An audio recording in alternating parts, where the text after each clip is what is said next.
मित्रांनो, महत्त्वाची बातमी आहे. फळबाग लागवड योजनेच्या संदर्भात शेतकऱ्यांसाठी महत्त्वाची बातमी आहे. फळबाग लागवड करणाऱ्या शेतकऱ्यांसाठी महत्त्वाची ही बातमी आहे.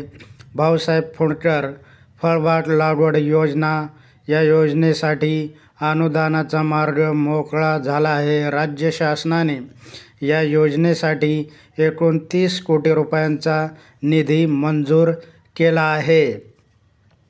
राज्यात भाऊसाहेब फुंडकर फळबाग लागवड या योजनेची सन 2025-26 मध्ये अंमलबजावणी करण्यासाठी सर्वसाधारण प्रवर्गाचा 30 कोटी रुपयाचा निधी आयुक्त कृषी यांना अर्थसंकल्पीय वितरण प्रणालीवर उपलब्ध करून देण्यात आलेला आहे.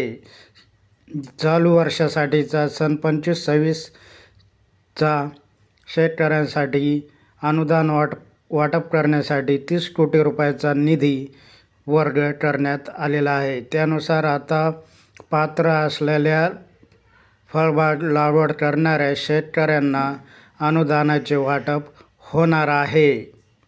मित्रांनो, लेटेस्ट अपडेट, सरकारी योजना व नोकर भरतीची माहिती मिळविण्यासाठी आमच्या या यूट्यूब चॅनलला लाईक करा, सबस्क्राईब करा, शेअर करा. धन्यवाद.